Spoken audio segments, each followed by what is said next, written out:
nó xong rồi cho không dư cho tứ nó chè dần cho trở lại cho tạo thay búa sọ nữa ta lại chụp ba búa sọ mong hai bé thằng mong trò sọ sát tiền liều chỉ nhịp là to mà cho cái nó muốn nó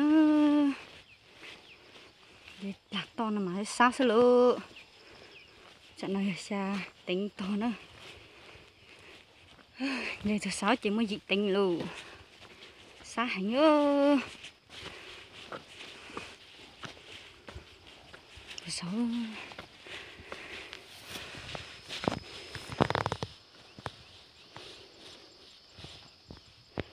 nó hả nó cái hộ cái mong thứ hộ hả hiên nữa có bút thậu để chỉ tao lua té té chỉ hả giống phía chỉ muốn mua hiên nữa chỉ là hộ hả hiên à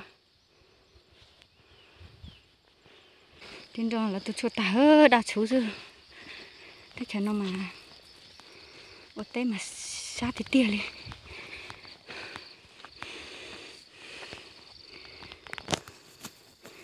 cho chế phần thảo chén ra xí nữa tôi mua té bữa sợ trong chậm mặt rồi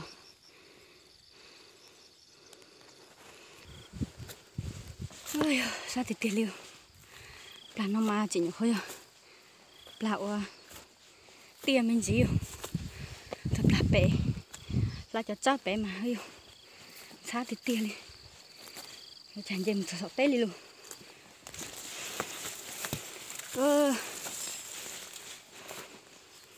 sát sập lào đi nữa làm một tay nhỏ cho phong như nhưng mà họ lẽ chỉ rồi ôi chim hà sao bọn nó chị hải khi ta bé từ thằng này ủa tay nó sát hậu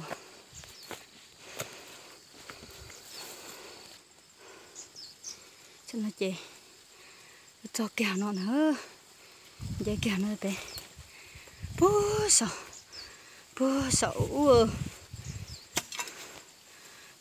luôn chỉ tao đúc bố sợ nữa gì tao đúc bố sợ nữa sát hao liền vậy tao sát nhớ ôi tôi thọ cái là thà tệ nữa luôn thà non nữa thà luôn tao nó cái chả tạo xả đu nữa nồng bố sợ trong lòng tay bố sợ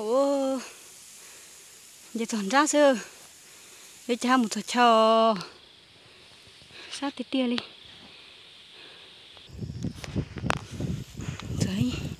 rồi ra tê nữa là bột đẹp cho này bột chua tuấn rau nữa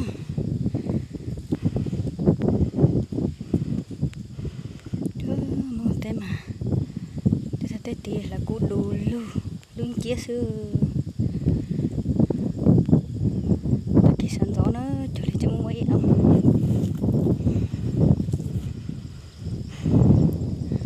buồn đã luôn chị đây mẹ ai bên đó tôi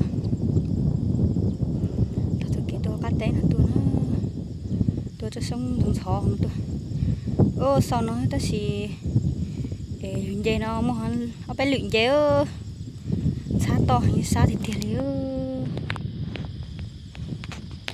chỉ lúc nào té thì la luôn lìa là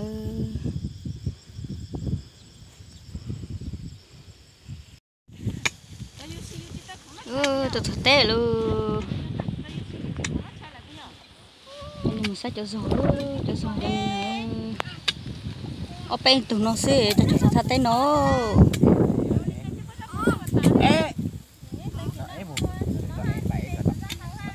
giờ cho nó sẽ làm mê có biết buổi cho thật té nó nè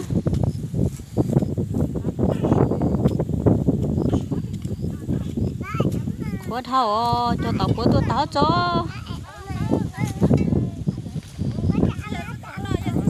mua xa dị tủ thế chứ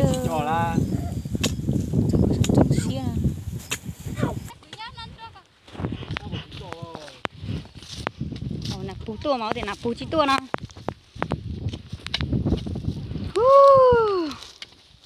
sát hò ánh sương ơi Ở tôi á chị. Mom lại cho.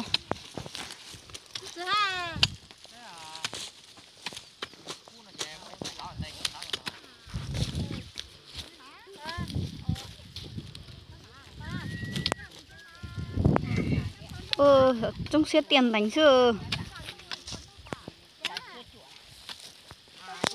Anh Trương ơi. Ông mới chị nhảy con à.